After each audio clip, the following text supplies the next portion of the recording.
Já, góðir grannar, velkomni hérna aftur í stúdíu hjá okkur í Hamri. Hérna sittum við hliðina á mér Jakobína Sveinsdóttir, gjaldkeri, velkomin Jakobína. Nú megin tilefni þessara útsendingar það aðeins að gera grein fyrir, eða þar að segja skýra ákveðna línu varðandi þau útgjöld sem að þið þurfum að standa í hvað varðar bifreiðageymslurnar og svo þá líka hvað varðar félagsgjald til Hamraborgarráðsins. Og þá svo síðan ætlum við að reyna að upplýsa ykkur það hvernig staðið að innheimtu varðar svokallaðar gervihnattarásir á kapalgerfinu. En það var kannski rétt svona aðeins til þess að við glöggum okkur á þessu, Jakobína, að þú myndir nú segja frá svona hvað eiginlega megin gjaldið núna til Hamraborgarráðsins? Sko við höfum nú skipt þessu í þrennt, má segja. Í fyrsta lagi framkvæmdasjóðinn sem sér að innheimta viðgerðarkostnaðinn og það 2.500 krónur mánaðarlega. Og það sem þá bara bifreiðageymslurnar sem sagt? Já, viðgerðin á geymslunum. Og það þessar 2.500 krónur einungis sem sagt ætlaði þeim? Já. Og algjörlega sér. Já. Og í öðru lagi þá Hamraborgarráðið og félagsaðstæðan í Hamri og inn í það fellur þá leigan á Hamri og rekstur, rafmagn og hiti, rekstur skrifstofu og síðan kostar til dæmis eins og halda aðalfund og það má nefna svona ýmislegt fleira sko, en þetta svona aðal hvað ég segja póstatinn sem þá þetta svokallaða hússjóðsgjald til Hamraborgarráðsins. Já. Hvað það mikið í það heila á ársgrundvelli?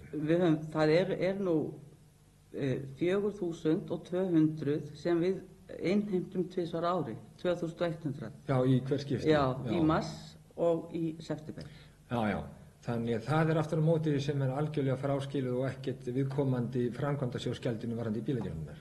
Í raunin ekki, en þó að því að við náttúrulega notum aðstöðuna hér í Hamri að því að við tókum að okkur innheimtuna vegna bílageymslunnar upp á 30-40 milljónir. Og það nú ekkert svona árennilegt að vera með það heim í skúfu eða í vasanum. Ég held að kæmi ekkert svona vitulegt út úr því bókhaldi.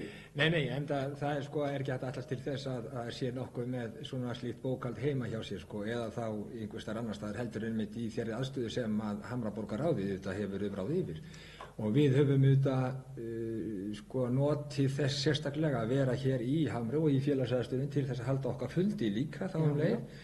Því að ég man eftir því á sínum tíma eins og þú kannski líka mannst eftir þegar við vorum í félagsheimili Kópavogs. Hérna þá þurftum við að greiða þó nokkuð bara háa formúlu til þess að vera, þó það ekki nefn bara stjórnin eða ráði sjálft fyrir utan stóra aðalfundin.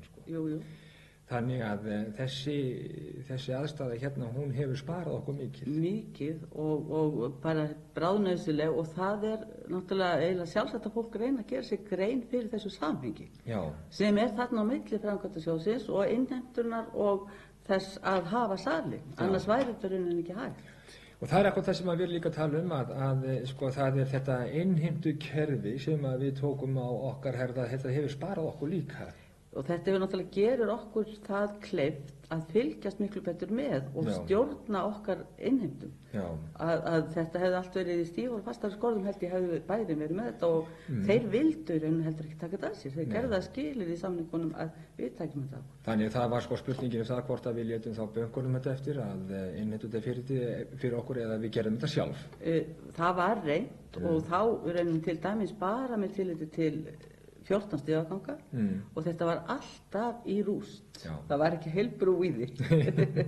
Og svo að ég bara sá ekki bankarinn fyrir mér á þetta var allt stórt. Já. Það var líka mjög gott að fyrir ykkur sem eru þá nýkomin hérna inn í Hamraborgina, mjög gott fyrir ykkur að átta ykkur á þessu að þetta átti sér svona þó nokkur fæðingu að koma þessu kerfi, svona innheimtukerfi á.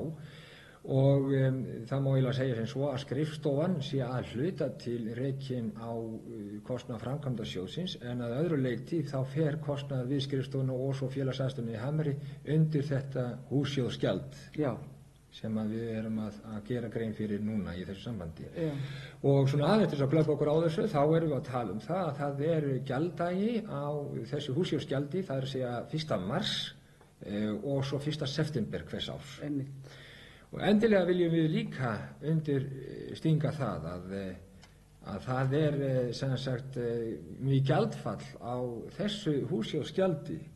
Þá auðvitað verðum við að knýja á og innheimta þetta gjald lögum samkvæmt og þetta aðfarahæft gjaldfall að eignum, að íbúum, þar að segja að íbúðum eða að eignum hér sem innan vébanda Hamraborgaráðsins og það svona mjög gott að allir standi skil á þessari greiðslu til Hamraborgaráðsins því að öðrum kosti þá komumst við sjálf í vanskil og þurfum að standa. Sko það eiginlega málið að framkvæmdasjóðurinn, hann hefur gengið mjög vel og hefur gengið mjög vel innheimt í hann, en það sami ekki hægt að segja Hamraborgaráðið. Það skrítið. Já, og það bara uppi til 50% útistandandi fyrir Hamraborgaráðið frá síðasta ári. Já. Og ég vil nú hvetja fólk til að greiða þetta og nú þá að koma aðgreiðslu núna í mars fyrir 96, eða hálfum hluta. Og þetta náttúrulega líka slæmt fyrir fólk að þetta safnast saman, þá fyrir þetta að verða há upphæð, þetta verður að safnast í 3 ár greiðslur og það náttúrulega mjög verra en þetta líka mjög erfitt fyrir okkur út af því að þessi sjóður okkar, hann alltaf í mínus.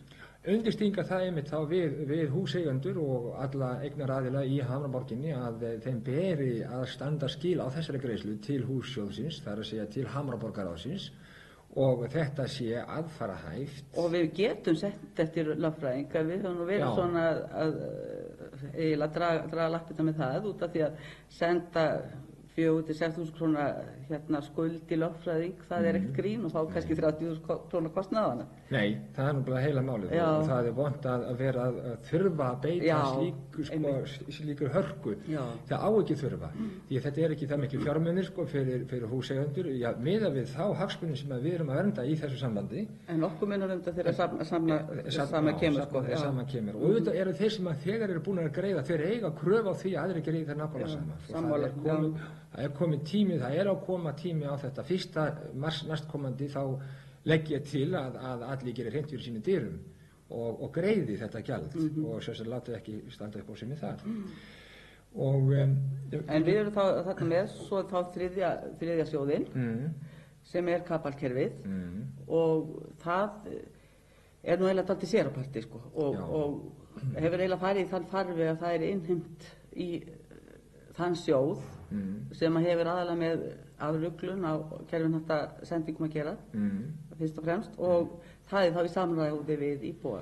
Já, og þar kemur þú þá inn á að það diskhópurinn sem slíkur sem að tekur þar sem sagt við öllum óskum íbúana. Já. Og myndar þarna ákveðin áhuga ákveðnar rásir í því sambandi.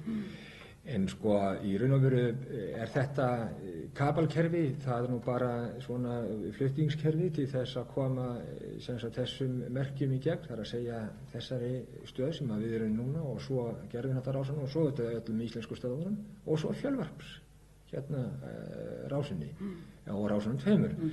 Þannig að þetta vélbúnaður sem í eigu Hamraborgaráðsins, aftur á móti hvað svo flutt eftir þessum rásum, það aftur á móti annað handleikur. Og núna sem sagt uppi innheimtur á vegum diskhópsins, veit ég, þar sem að það að falast eftir því að endurnýja 2 rásir, það Sky Movie annars vegar og Sky One hins vegar. Síðan hafa verið uppi miklar óskir það að hafa uppi Sky Sport og mér skilst að það vanti nú ekki marga til þess að það nái saman, það sé eitthvað 25–30 manns, þannig að þeir sem að horfa á þessa útsendingu að ég hvet þá sem að vilja fá inn til sín Sky Sport, því að mér skilst að núna verður miklar útsendingar frá Atlanta í Bandaríkjunum í sumar, þannig að það verður þá svona mikil rós í hnappagatið þá fyrir alla húseigendur að geta boðið upp á það. Ég meina það eykur leigumöguleika íbúða að geta boðið upp á það. En sko þú ert þá að hvetja þá að skrifa sig á listan sem hafa ekki nú þegar. Skrifa sig. Skrifa sig nú sko og tilkynna sig þá í síma 64 35 90 og segja sem sagt til nafns og kennitölu og í hvaða stigahúsi þau eru og í hvaða íbúð og svo símanúmer, bæði heimasíma og vinnusíma. Þá myndi þetta svona auðvelda leikinn að koma Sky Sport rásina á sem fyrst fyrir þá sem hafa áhuga. En þetta þetta sko fyrst og fremst þá bara áhugamál íbúana að koma þessum rásum á, þessum gerðundarásum. En þá má líka kannski geta þess að fjölvarpsrásirnar eiga núna að nást öll stigahúsin. Já.